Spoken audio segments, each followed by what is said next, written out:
Hello, नमस्कार friends, welcome to aspiration law classes.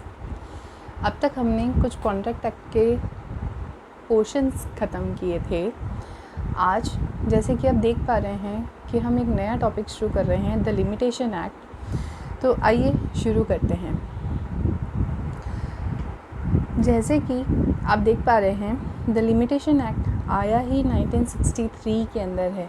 इस act का नंबर 36 ऑफ 1963 है, यानी कि ये एक्ट का 36वां नंबर, यानी कि ये एक्ट अपने आप में 36वें नंबर पे खड़ा होता है। इससे पहले भी बहुत सारे एक्ट आ रखे हैं। इसके बाद में ये केम इनटू फोर्स हुआ 1 जन 1964, असेंट ऑफ प्रेसिडेंट। अब बहुत सारे स्टूडेंट्स को लगता है कि ये बातें हमें पता है, जेन्युइनली उन्हें पता होगी। If they are a law student या वो लॉ की पढ़ाई कर रहे हैं तो उन्हें ये बात पता होगी। बट सीरियसली फ्रेंड्स, आरजेएस में या एपीपी में या कोई भी आप लॉ का एग्ज़ाम दे रहे हैं तो उसमें ये पोर्शन बहुत इम्पॉर्टेंट है। आपको बहुत बार पता ही नहीं होता है, जब वो पूछते हैं कि केम इनटू फोर्स कब आया तो बहुत सारे students president, ascent of president लिख देते हैं। तो इस चीज़ का आपको गांठ बांधनी पड़ेगी। एक्ट नंबर इसका 36 है। केम इनटू फोर्स हुआ है ये 1 जन को। प्रेसिडेंट की असेंट मिली है इसे 5 अक्टूबर 1963 को, यानी कि 5 अक्टूबर 1963। अब ये जो लिमिटेशन एक्ट है ये खुद अपने आप में 2 पार्ट्स में बता हुआ है। पहला पार्ट है इसका क्रिमिनल लॉ, दूसरा है सिविल पार्ट। क्रिमिनल और सिविल से अब आप ये समझेंगे, बहुत सारे लोग बोलते हैं, काफ़ी लोगों को तो यही नहीं आइडिया है कि क्या लिमिटेशन एक्ट क्रिमिनल एक्ट पे भी लागू होता है। तो यस फ्रेंड्स, लागू होता है। इसके 2 पार्ट्स में ये पहले लागू होता है क्रिमिनल पे और सिविल पे। क्रिमिनल में ये 2 चीज़ों पे लागू होता है। पहला होता है ये अपील पे और दूसरा होता है एप्लीकेशंस पे।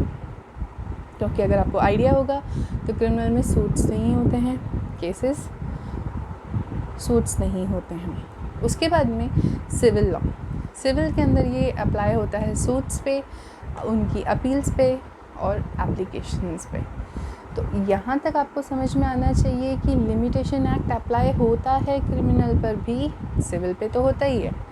क्रिमिनल पे होता है अपील एंड एप्लीकेशन पे, सिविल पे होता है suits and appeal and application पे। अब फ्रेंड्स, जैसे कि आप देख पा रहे हैं, अब तक हमने पढ़ा था कि ये इसका एक्ट नंबर क्या है, इसका केम इनटू फोर्स कब आया, ये कितने पार्ट्स में डिवाइडेड है।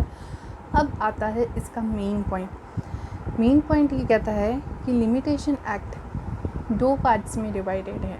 2 पार्ट्स का मतलब है यहाँ पर कि ये एक सेक्शन जो नॉर्मल आपको बताएगा कि लिमिटेशन किस किस पर कैसे लगाया जाएगा, और दूसरा आता है आर्टिकल। यहाँ पे इस पार्ट को बोलते हैं आर्टिकल और स्केड्यूल। ये स्केड्यूल है 1 से लेके 137 तक, यानी कि हमारे सेक्शंस हैं इसके अंदर जो मेन पढ़ने वाले वो हैं 1 से लेके 31 तक, और जो आर्टिकल्स हैं ये लगेंगे सबके ऊपर। जो आर्टिकल्स हैं हमारे 1 से लेके 137 तक। आर्टिकल्स हमारे अब 3 जगहों पे लगते हैं। सबसे पहले सूट्स में लगते हैं। सूट्स से डील करने वाले आर्टिकल्स होंगे हमारे 1 से लेके 113 तक, यानी कि 1 से लेके 113 तक। इसके बाद में आते हैं अपील। अपील के जो डील करने वाले सेक्शंस रहेंगे या आर्टिकल्स रहेंगे हमारे, वो रहेंगे 114 से लेके 117 तक। और उसके बाद में कि एप्लीकेशन कैसे, कब, कहाँ, किस तरीके से लगाई जाएगी, कितने दिनों में लगाई जाएगी, वो डील करेंगे एप्लीकेशंस में। तो फ्रेंड्स, इट्स वेरी सिंपल। हम यहाँ पे ये देखेंगे कि लिमिटेशन कब, कहाँ, कैसे बढ़ाया जा सकता है या नहीं बढ़ाया जा सकता है। और यहाँ पर हम देखेंगे कि लिमिटेशन सूट्स में कैसे लगेगा, कितने दिनों का लगेगा, कौन कौन से सूट्स में लग सकता है, अपील में कैसे लग सकता है, एप्लीकेशंस में कैसे लगता है। यहाँ पर टाइम पीरियड है। एक्चुअली आप ये कह सकते हो कि this is the time period. ये एक तरीके का टाइम पीरियड है कि ये कितने दौरान में कैसे लगाया जाएगा, ये हमें यहाँ दिखाएगा। और ये एक प्रोसीजर है कि क्या लगेगा या नहीं लगेगा, यहाँ पे हमें ये देखना है। तो फ्रेंड्स, पहले आज हम सेक्शंस को क्लियर करेंगे। सेक्शंस ऐसे अगर आपको एक बार में समझ में आ गया तो इट्स वेरी इजी, बट थोड़ा सा कंसंट्रेशन देना, बहुत ही अच्छे से आपको समझ में आएंगे। अब friends, limitation act 2 Latin statement पे बेस्ड है। बहुत क्लियरली अपने आपके दिमाग में आप इस चीज़ को सेट कीजिएगा कि इंटरेस्ट रिपब्लिका उट सिट फिनिस लिटियम। इसका मतलब ये है कि आप एक बार ना बेस पे जाएंगे ना तो आपको समझ में आएगा कि आखिर लिमिटेशन एक्ट का मेन मकसद क्या है। लिमिटेशन एक्ट इन दो ही लैटिन वर्ड्स पे बेस्ड है, इन दो ही लैटिन स्टेटमेंट पे बेस्ड है। पहला इसका लैटिन स्टेटमेंट बोलता है कि इंटरेस्ट रिपब्लिका उट सिट फिनिस लिटियम, मतलब interest of state that suits come to an end. पूरा कोशिश किया जाता है, ये इंटरेस्ट रहता है स्टेट का कि एटलीस्ट एक सूट का अंत हो पाए, तभी लिमिटेशन लगाना बहुत ज़रूरी है। लिमिटेशन देखिए बहुत जनरल सा बात है, हम किसी भी चीज़ पे पाबंदी नहीं लगाएंगे ना तो उस चीज़ की अति होनी वाजिब बात है, वो होगी।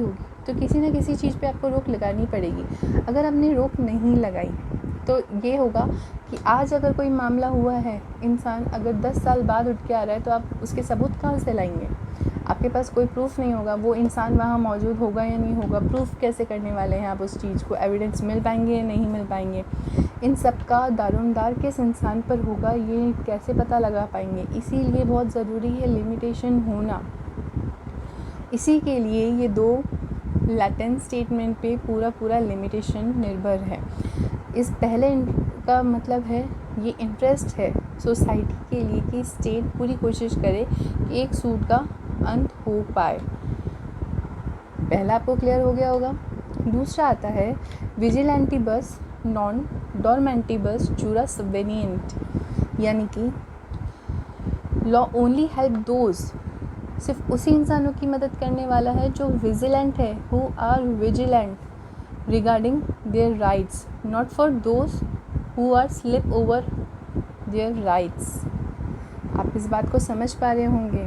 लॉ सिर्फ उन लोगों के लिए हेल्प करेगा जो विजिलेंट है, उनके लिए नहीं। नॉन डॉर्मेंटिवस यानी कि जो खुद अपने राइट्स पे सो रहे हैं, जिन्हें पता नहीं क्या उनका ये राइट है या नहीं, चल उनको जब पता नहीं उसका एक अलग मैटर है, बट वो करना नहीं चाह रहे या वो कर नहीं रहे हैं या अपने राइट्स का नहीं यूज़ कर रहे हैं, तो उसके लिए स्टेट ज़िम्मेदार नहीं होगा। उनको अपने राइट्स के लिए खुद को विजिलेंट होना पड़ेगा। कहते हैं ना, God help for those who help for themselves, this is the one thing. यही चीज़ है जो लिमिटेशन को पाबंद करती है। तो फ्रेंड्स प्लीज़ अपने आपको इन दो स्टेटमेंट्स पे, लैटिन वर्ड्स के इन दो स्टेटमेंट्स पे अपने आप को पूरा मान लीजिए कि ये इंटरेस्ट है, ये स्टेट के इंटरेस्ट में है कि सूट्स जल्द से जल्द अंत हो, वरना तो भंडार लग जाएगा सारे सूट्स का, आप कभी भी आकर देने लग जाएंगे। लिमिटेशन लाना ज़रूरी है, और लिमिटेशन एक्ट लाना इसलिए भी ज़रूरी है क्योंकि अगर कोई इंसान अपनी खुद के राइट्स के लिए विजिलेंट नहीं है, जो डोरमेंट हुए बैठा है, उसके लिए स्टेट हेल्प नहीं कर सकता है। अब फ्रेंड्स मैं आपको थोड़ा जल्दी कुछ बातें बता देती हूँ जो इसके मेन पॉइंट्स है। ये सिर्फ कोर्ट्स पे अप्लाई होता है, ये सिर्फ लिमिटेशन एक्ट कोर्ट्स पे अप्लाई होता है, कासी जुडिशियल बॉडीज़ पे नहीं।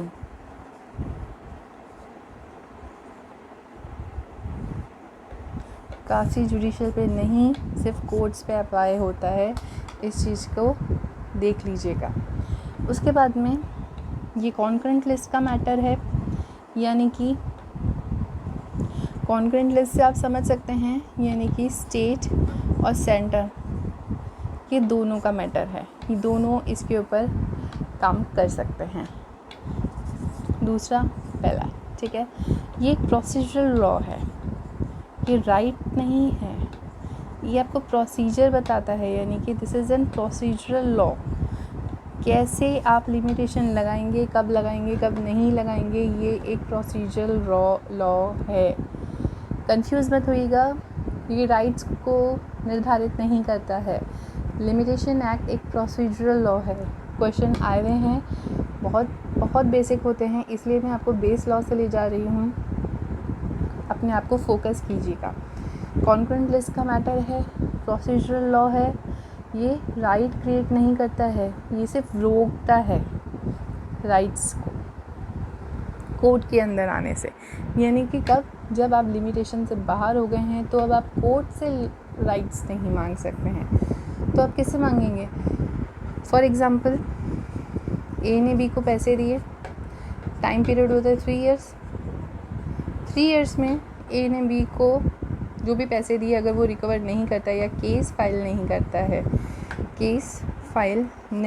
है तो वो 3 इयर्स के बाद में कोर्ट नहीं जा सकता है।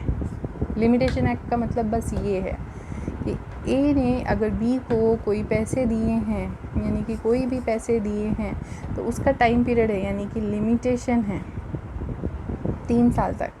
3 साल तक आप कोर्ट के पास जाके बोल सकते हो कि ये बात है, ऐसी बात है, वैसी बात है, ये बात है, यानी कि आप मनी रिकवरी सूट कर सकते हो, जो भी है इसके अंदर आगे की आते हैं आप वो कर सकते हो, यानी कि आप कोर्ट जा सकते हो वो 3 साल के अंदर।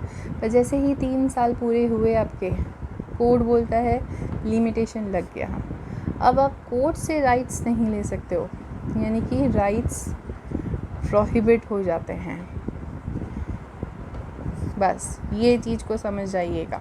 प्रोसीजर लॉ है, प्रोसीजर बताता है, एग्जाम्पल बहुत इजी है, समझिएगा। नॉर्मल सी बात, एग्रीमेंट से आप इस लॉ को रोक नहीं सकते हैं, यानी कि आप ये नहीं बोल सकते हैं कि ए और बी ने एग्रीमेंट कर लिया और बोला कि लिमिटेशन का पीरियड हम कोर्ट का नहीं मानेंगे, हम अपनी मर्ज़ी से कर देंगे। नहीं फ्रेंड्स, आपकी मर्ज़ी से कोई भी पार्टी, कोई भी पर्सन एग्रीमेंट से लिमिटेशन को रोक नहीं सकता है। It can not be removed by agreement, agreement से रिमूव्ड नहीं होगा। समझ में आई बात? यानी कि कोई भी पार्टीज़ अपने बेस पे ये नहीं बोल सकती कि हमारा लिमिटेशन ये होगा, ऐसा होगा। नहीं फ्रेंड्स, आपके अकॉर्डिंग लिमिटेशंस चेंज नहीं होंगे। इसके बाद में जो हम पढ़ रखे हैं,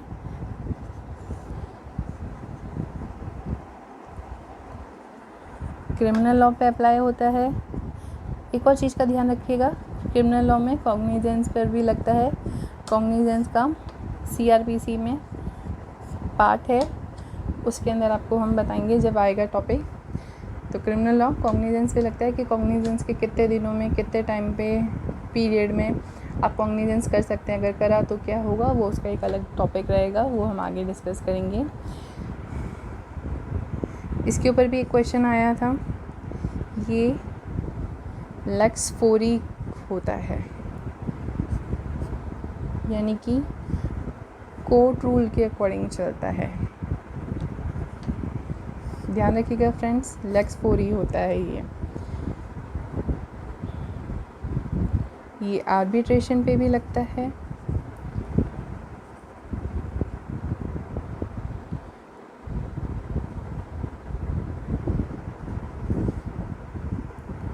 तो फ्रेंड्स, जनरल सी चीज़ों को याद रखिएगा।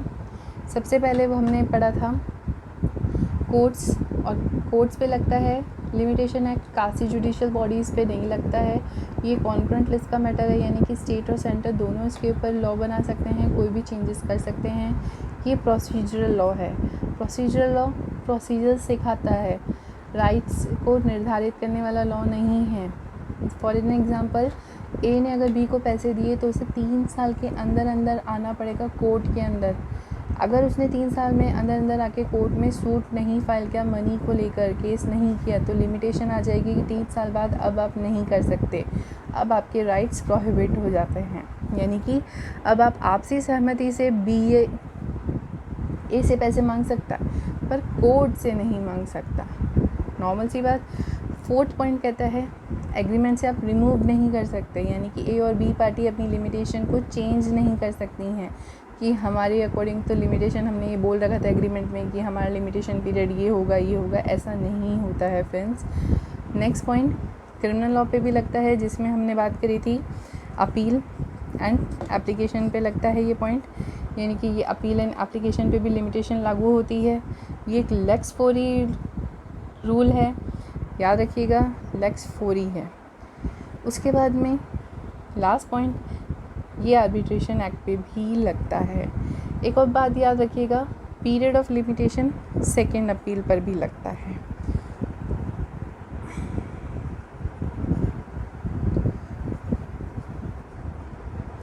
ये सेकेंड अपील पर भी लगता है। बहुत सारे लोगों को डाउट आता है क्या ये पहली अपील पे ही लगता है? हाँ, पहली अपील पे भी लगता है और सेकेंड अपील पर भी ये लगता है। सो फ्रेंड्स, अब हम बात करेंगे सेक्शंस की।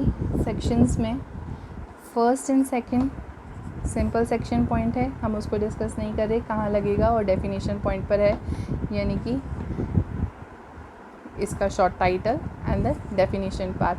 इट्स वेरी सिंपल, आप उसे वहाँ से आराम से पढ़ लीजिएगा, कोई इशू मुझे नहीं लगता आएगा। सिंपल वर्ड्स को डिस्क्राइब किया गया है। अब इसके बाद में आता है सेक्शन 3। सेक्शन 3 बोलता है बार ऑफ लिमिटेशन, यानी कि पाबंदी कितनी ही रहेगी, कब तक रहेगी, क्या रहने वाला है, लिमिटेशन का टाइम पीरियड कैसे रोकोगे, क्या करोगे, किस पे लगेगा, ये उस चीज़ को लेके बात करता है। बहुत बेसिक पॉइंट पे ही बात करूँगी, आपको उससे ज़्यादा नहीं लेके जाऊँगी। सिंपल सी बात बोली है 3 पॉइंट्स पे, यानी कि लिमिटेशन लगता है सूट्स पे, अपील पे एंड एप्लीकेशंस पे। सूट्स पे, अपील पे एंड एप्लीकेशन पे ये इंस्टीट्यूशन को लेके लगता है। याद रखिएगा, इनके इंस्टीट्यूशन को लेकर बात कर रहे हैं। लिमिटेशन बार कब हो जाएगा, कब किस पे बार हो जाता है, यानी कि कब स्टॉप को कर दिया जाएगा कि अगर institute suits, appeal, application limitation के पीरियड के अंदर नहीं करते हैं आप, उस टाइम पीरियड में अगर आपने सूट फाइल नहीं किया है, या अपील फाइल नहीं करी है, या एप्लीकेशन फाइल नहीं करी है, या इंस्टीट्यूट नहीं करी है, तो अब आपको सेक्शन 3 के अकॉर्डिंग रोक दिया जाएगा, आपको वहीं के वहीं रोक दिया जाएगा। भले ही बहुत ही अच्छे से लाइन आप अपनी लॉ की बेयर एक्ट में पढ़िएगा, बहुत ही अच्छे से बोल रखा है, अगर आपने इस टाइम पीरियड तक, जो भी टाइम पीरियड शेड्यूल्स में दिए हुए हैं, उस टाइम पीरियड तक अगर आपने लिमिटेशन के अंडर में फाइल इंस्टीट्यूट नहीं किया, अगर आपने इंस्टीट्यूट नहीं किया है तो वर्ड पे ध्यान दीजिएगा, शैल बी डिसमिस्ड, बहुत ही ओपन शब्दों में लिखा है, शैल बी करा ही जाएगा, यानी कि अगर लिमिटेशन के अंदर कर दिया तो well and good, if not then shall be dismissed. इसके साथ में एक प्रोविज़ो और दे रखा है इन्होंने, ऑल्दो भले ही डिफेंडेंट ने कह दिया कोई बात नहीं, अगर डिफेंडेंट ये आकर कहता है कि कोई बात नहीं, इन्होंने लिमिटेशन के बाद भी किया तो मुझे चलता है, कोई बात नहीं, no it doesn't matter for court, भले वो ऑब्जेक्शन नहीं फाइल करे, अगर डिफेंडेंट ऑब्जेक्शन नहीं फाइल करता है कि मुझे कोई ऑब्जेक्शन नहीं है, कोई ऑब्जेक्शन नहीं है, ये बोल दे, तब भी कोर्ट नहीं मानता है, यानी कि उसके ऊपर बार लग जाता है। इस चीज़ पे गौर करना। सेक्शन 3 कहता है बार ऑफ लिमिटेशन रहेगा सूट्स पे, अपील पे, एप्लीकेशन पे, यानी कि टाइम पीरियड फिक्स किया है, अगर उस टाइम पीरियड में आपने इंस्टीट्यूट कर दिया तो वेल एंड गुड, नहीं तो ये शैल बी डिसमिस्ड कहलाएगा, यानी कि उसके बाद court is having power to dismiss your suit, your appeal and your application. इसके बाद में प्रोविज़ो में भी दे रखा है कि भले ही डिफेंडेंट ऑब्जेक्शन नहीं उठाए, डजेंट मैटर फॉर कोर्ट में आके बोल दे कि कोई बात नहीं सर, मुझे चलेगा, भले ही टाइम पीरियड के बाद आए हैं पर कोई बात नहीं, मुझे कोई ऑब्जेक्शन नहीं है, आप फाइल करवा दीजिए, ऐसा नहीं माना जाएगा। ओके, अब बार ऑफ लिमिटेशन में हमने ये पढ़ा कि सूट्स, अपील एंड एप्लीकेशन पे ये लगता है सेक्शन 3 पर। अब इसके साथ में एक और रूल है कि ये एक एब्सोल्यूट रूल है, यानी कि एब्सोल्यूट एंड बाइंडिंग रूल है, यानी कि आप इसके अंदर कोई चेंजेस नहीं कर सकते। ये एक एब्सोल्यूट एंड बाइंडिंग रूल है, लगेगा तो लगेगा। ये ड्यूटी ऑफ कोर्ट है कि वो चेक करे कि वो लिमिटेशन में है या नहीं। लिमिटेशन में नहीं है तो उन्हें डिसमिस करना ही पड़ेगा, यानी कि एब्सोल्यूट है और बाइंडिंग है, प्रतिबंधित करता ही करता है। इसके बाद में कुछ एग्जांपल्स आपको दे देती हूँ कि कब कब इंस्टीट्यूट माना जाएगा। जनरल रूल कहता है कि कभी भी सूट अगर प्रॉपर ऑफिसर को दिया है, फ्रेंड्स ये एक मुझे जहाँ तक याद आ रहा है ये एक क्वेश्चन आया था इसका, कि अगर कोई भी सूट प्रॉपर ऑफिसर को दिया है तो क्या वो इंस्टीट्यूट मान लिया जाएगा। फॉर एग्ज़ाम्पल ए एडवोकेट है या उसका कोई भी पर्सन ऑन बिहाफ, इसने लिमिटेशन पीरियड से पहले, यानी कि फॉर सपोज़ मान लीजिए कि 30 तारीख से पहले, 30/5 से पहले लिमिटेशन ख़त्म होने वाली थी, उसने 29/5 को एक प्रॉपर ऑफिसर ऑफ कोर्ट भी माना जाता है। ऑफिसर ऑफ कोर्ट की बात कर रहे हैं, तो ऑफिसर ऑफ कोर्ट को उसने आपका सूट ले जाकर दे दिया, तो क्या इसको इंस्टीट्यूट मानेंगे? जी हाँ, सेक्शन 3 ये बोलता है कि अगर कोई भी सूट प्रॉपर ऑफिसर को ले जाके दिया जाएगा तो वो इसे इंस्टीट्यूशन ही माना जाएगा। ठीक है, इसके बाद में इंसॉल्वेंट,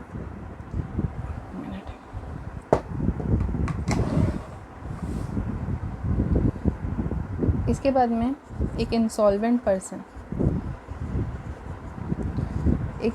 पर्सन ने, यानी कि जो दिवाला घोषित हो रखा है, उस पर्सन के मैटर में जिस दिन वो एप्लीकेशन फाइल्ड कर दें उस दिन इंस्टीट्यूशन माना जाता है। कि जिस दिन उसने एप्लीकेशन लगा रखी है कोर्ट में, तो ये नहीं बोलेंगे कि इसका तो अभी तक इसने सूट फाइल नहीं किया, ये फाइल नहीं किया। अगर उसकी एप्लीकेशन लग रखी है तो इसका माना जाएगा कि he is under limitation period में वो आया था, आप उसे लिमिटेशन से बाहर नहीं कर सकते। इसके बाद में मैटर अगर कंपनी का है, कंपनी में अगर एप्लीकेशन दे रखी है ऑफिशियल लिक्विडेटर को,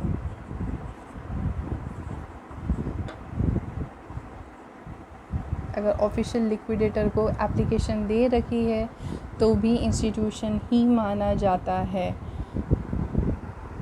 सेट ऑफ का मैटर है, अगर सेट ऑफ का मैटर है तो किस दिन आपका इंस्टीट्यूशन माना जाएगा? जिस दिन date of institution of suit, जिस दिन आपने अपना सूट इंस्टीट्यूट किया था, उसी दिन से आपका सेट ऑफ का भी इंस्टीट्यूशन माना जाएगा।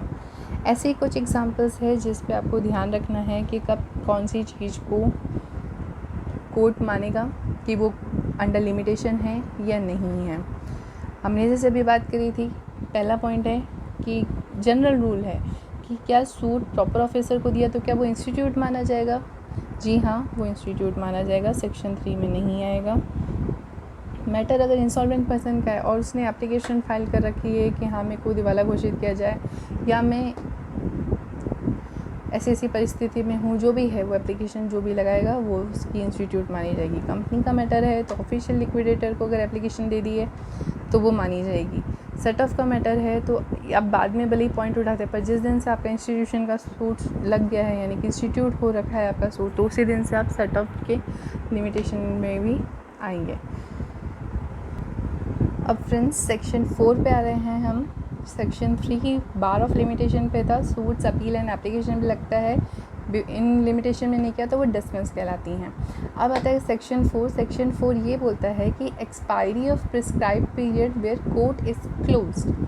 बहुत सिंपल सा लॉ है, सिंपल सा सेक्शन 4 ये बोलता है कि एक्सपायरी ऑफ प्रिस्क्राइब पीरियड क्या रहेगी जब कोर्ट क्लोज रहेगा, यानी कि फॉर एग्ज़ाम्पल मान लेते हैं 27 तारीख को आपका लिमिटेशन ख़त्म हो रहा था, 27/4 को आपका लिमिटेशन ख़त्म हो रहा था, यानी कि मान लेते हैं, चलिए ये 2020 ही मान लेते हैं कि 27/4/2020 को कोर्ट क्लोज है।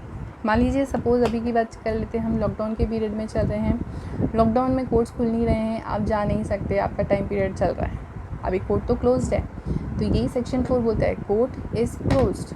तो सिंपल सी लाइन है आपका। अब हम शॉर्ट में बात करेंगे period of limitation, POL is period of limitation. तो पीरियड ऑफ लिमिटेशन आपका कैसा रहेगा, जिस दिन कोर्ट क्लोज रहेगा पीरियड ऑफ लिमिटेशन एक्सटेंड हो जाएगा, यानी कि ऑब्वियसली हमारी गलती है क्या? हमारी गलती नहीं है ना, कि हम तो गए थे कोर्ट में, हम तो जाना भी चाहते थे, but court is closed, we are not suppose to go to court right now, हम नहीं जा सकते अभी, तो कोर्ट तो क्लोज्ड है, हमारी तरफ से प्रॉब्लम नहीं है। तो अब कोर्ट आपकी पीरियड ऑफ लिमिटेशन को एक्सटेंड करेगा, और वो एक्सटेंड कब तक करेगा? एक्सटेंड होते हैं टिल कोर्ट रीओपन्स। जिस दिन कोर्ट रीओपन हो जाएगा उस दिन आपका पीरियड ऑफ लिमिटेशन शुरू हो जाएगा वापस। इसके बाद में एक और छोटा सा पॉइंट है, अगर कोर्ट टाइम से पहले बंद हो जाए, यानी कि आज आया था, कोर्ट खुला था, मतलब आज कोर्ट खुलना था, आज कोर्ट खुला, बट जैसे सैटरडे है या हाफ डे हो गया या कुछ भी हुआ, या अपने नॉर्मल टाइमिंग तक वो नहीं चला, अगर ऐसा कोई सीन रहता है कि फुल डे की जगह आपका हाफ डे रहता है, या कोई भी प्रॉब्लम से या किसी वजह से ही वो कोर्ट टाइम से पहले बंद हो जाता है, अपने नॉर्मल टाइम से पहले बंद हो जाता है, तो उसका पीरियड माना जाता है नेक्स्ट डे, यानी कि आपका एक दिन का लिमिटेशन फिर बढ़ जाता है।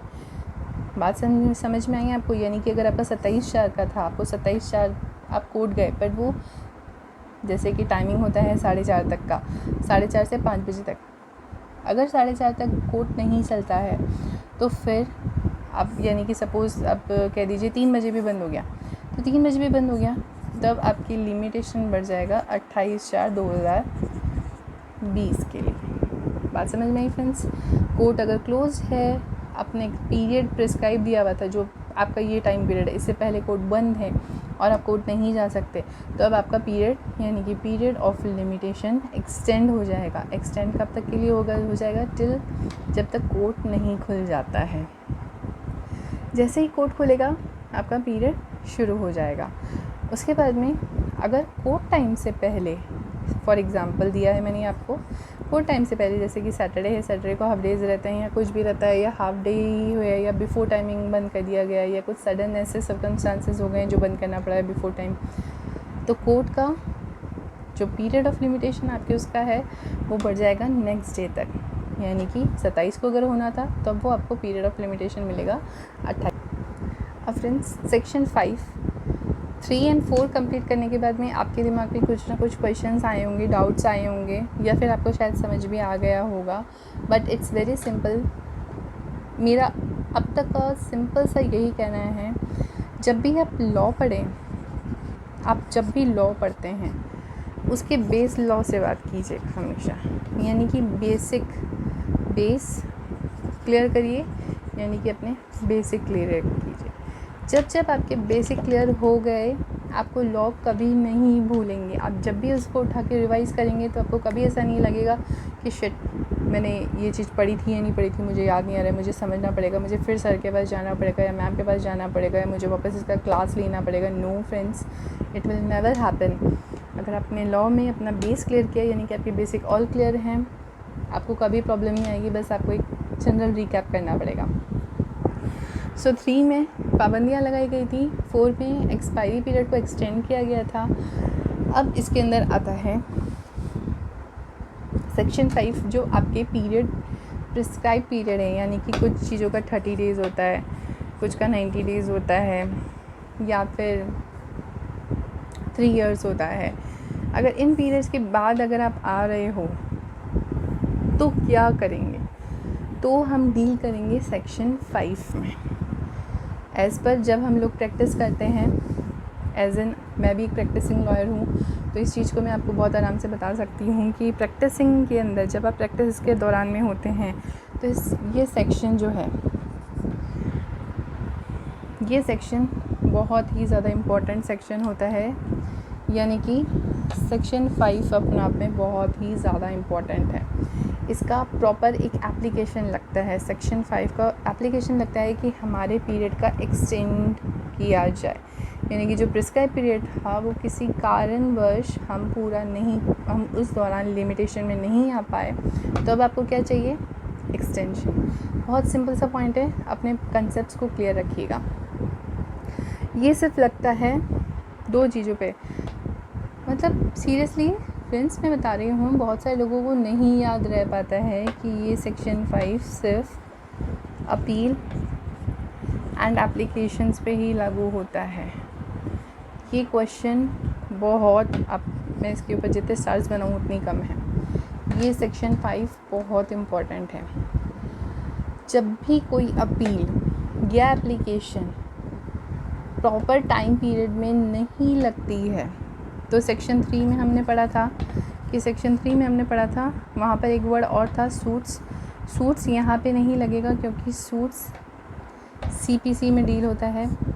CPC के अंदर एक्सटेंशन ऑफ CPC में एक्सटेंशन दे रखा है, वहाँ पर ऑर्डर 7 रूल 6 के अकॉर्डिंग अप्लाई होता है एक्सटेंशन।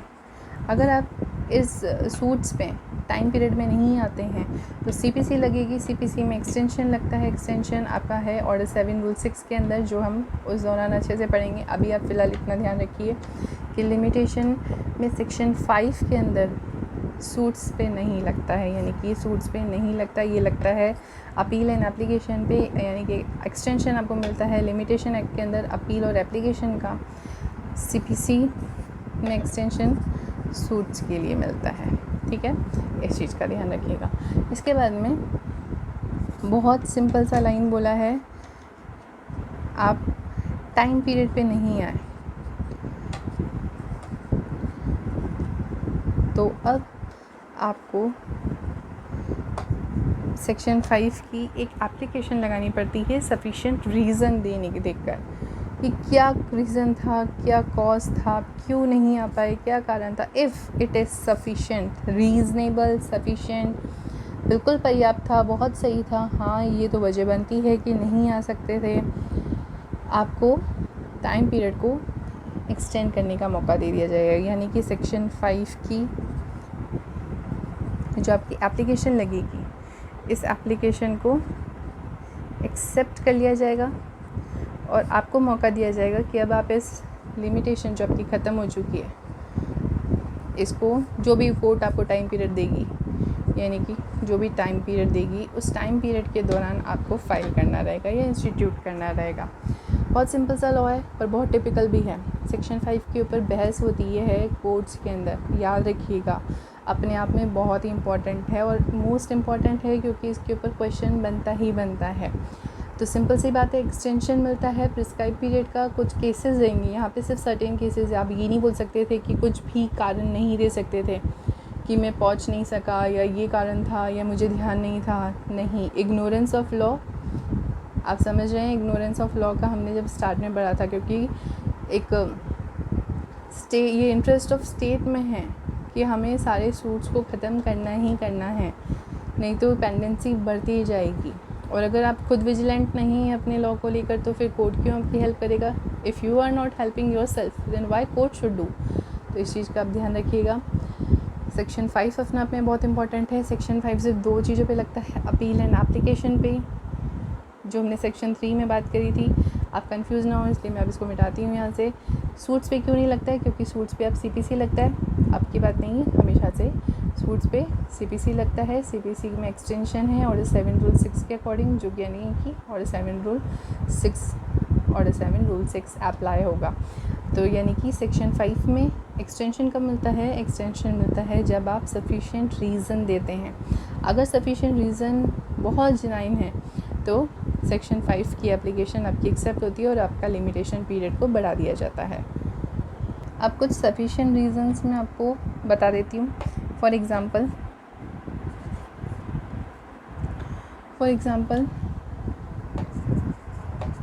सफिशिएंट रीज़न क्या क्या हो सकते हैं। पहला, आप जेल में हैं, आप जेल में थे, आपको प्रॉपर परमिशन नहीं मिली, तो ये एक सफिशिएंट रीज़न है।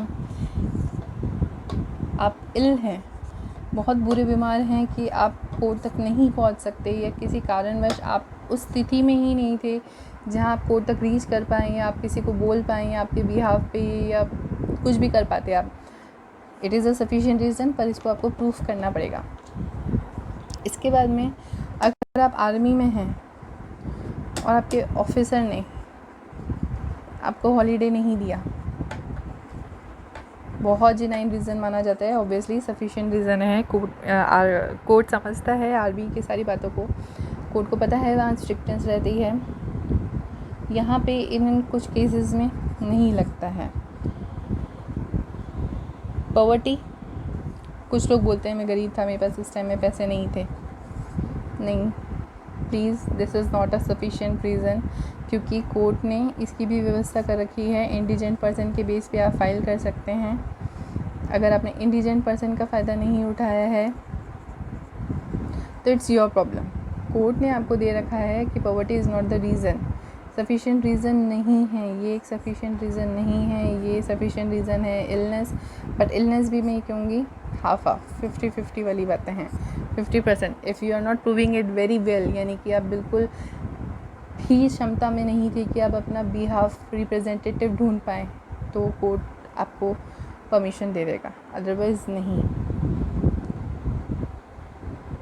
लिबर्टी मिलती है, लिबर्टी की बात है यहाँ पे, कोर्ट फिर आपको छूट दे देता है।